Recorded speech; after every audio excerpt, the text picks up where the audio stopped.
السلام علیکم ورحمۃ اللہ وبرکاتہ۔ الحمدللہ رب العالمین والعاقبۃ للمتقین والصلاة والسلام علی رسولہ الامین نبینا محمد وعلی آلہ وصحبہ اجمعین، اما بعد۔ قال تعالی اعوذ باللہ السمیع العلیم من الشیطان الرجیم، بسم اللہ الرحمن الرحیم۔ هو الذي بعث في الأميين رسولا منهم يتلو عليهم آياته ويزكيهم ويعلمهم الكتاب والحكمة۔ محترم سامعین کرام، آج کے درس کا موضوع تصوف، ایک غیر اخلاقی طریقہ، غیر اسلامی طریقہ۔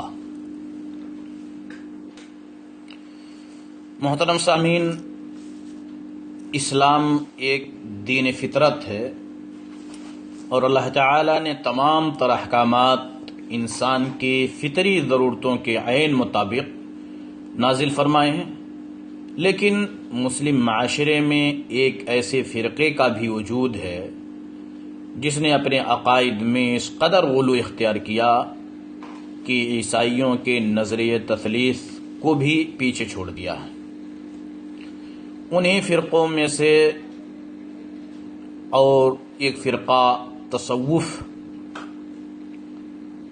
جو کہ مکمل رہبانیت ہے۔ حقیقت میں تصوف کی تاریخ بہت پرانی ہے اور یہ دراصل یونانی افکار کا مجموعہ ہے۔ اور یہ بھی جان لیں کہ اسلام کی پہلی 3 صدیوں میں، جسے خیر القرون کے نام سے جانا جاتا ہے، تصوف کا وجود نہ ہونے کے برابر تھا۔ تصوف، صوفیت ایسی مہلک بیماری ہے جس نے امت مسلمہ میں افتراق کے خلیج کو وسیع کیا۔ تصوف کے نظریہ اور افکار کی ترویج و اشاعت سے بدعات و خرافات کو فروغ حاصل ہوا۔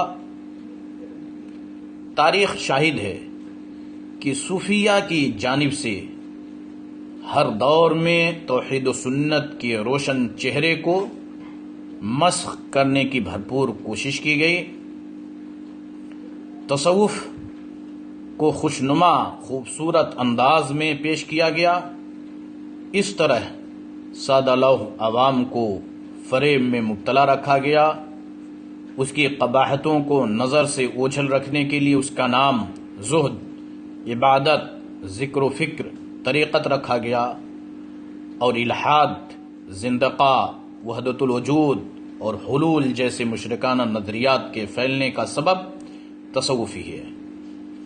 جبکہ یہ تزکیہ نفس کا نعرہ دیتے ہیں، جبکہ اسلامی شریعت کی اصطلاح میں تزکیہ کا مطلب ہے اپنے نفس کو ان ممنوع، معیوب اور مکروہ امور سے پاک صاف رکھنا جنہیں قرآن و سنت میں ممنوع، معیوب اور مکروہ کہا گیا ہے۔ گویا نفس کو گناہ اور عیب دار کاموں کی آلودگی سے پاک صاف کر لینا اور اسے قرآن و سنت کی روشنی میں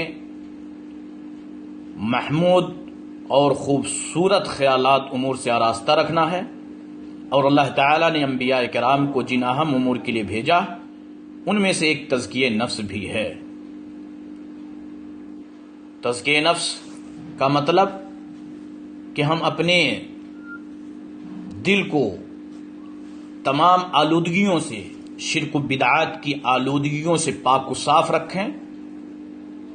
ہمارے دلوں میں کسی طرح کی کوئی شرک، بدعات کے افکار و نظریات کا کوئی بھی سائبہ نہ ہو، کوئی بھی ہمارے اندر ہو، کسی بھی طرح کی گندگی نہ ہو۔ یہ ہے تزکیہ نفس، اور اسلام میں تزکیہ نفس کی اہمیت ہے۔ لیکن اہل تصوف، صوفیاء کرام اس کے معنی کو توڑ مڑوڑ کر کے دوسرے انداز میں پیش کرتے ہیں۔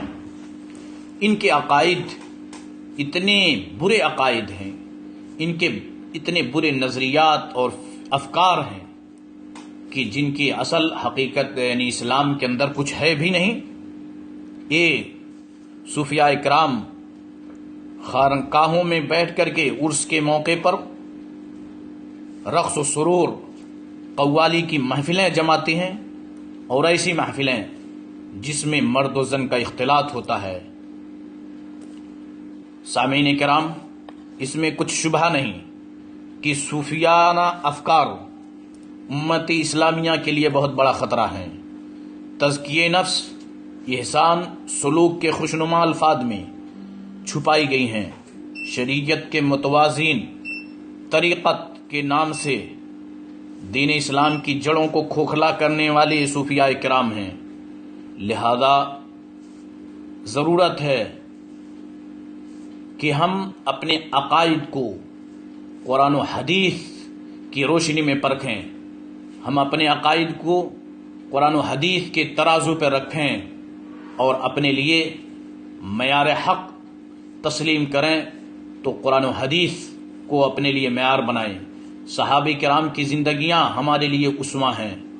یہ یعنی طریقت، یہ اس طرح کی صوفیاء کرام کی خوشنما انداز میں پیش ہونے والے طرح طرح کے نامے، شریعت کے نام پر یہ ڈھونگ رکھنے والے خیر القرون میں موجود نہیں تھے، اور جو چیزیں خیر القرون میں نہیں وہ ہمارے لیے اسوہ نہیں بن سکتی. جیسا کہ عبداللہ بن مسعود نے کہا تھا، اتبعوا ولا تبتدعوا فقد کفیتم. لہذا ضرورت ہے اسلامی بھائیوں کہ ہم اپنے عقائد کو مضبوط بنائیں، ٹھوس بنائیں، قرآن و حدیث سے اپنے عقیدہ کو اخذ کریں، اور ان خوشنما اور بہتر انداز میں، ظاہری انداز میں پیش ہونے والے صوفیاء کرام اور ان کے افکار و نظریات سے کوسوں دور رہیں. اللہ تبارک و تعالیٰ سے دعا ہے کہ اللہ تعالیٰ ہمیں اسلام کو صحیح طریقے سے سمجھنے اور اس کے مطابق عمل کرنے کی توفیق عطا فرما، اور شرک و بدعات کے جو بھی نظریات ہیں ان سے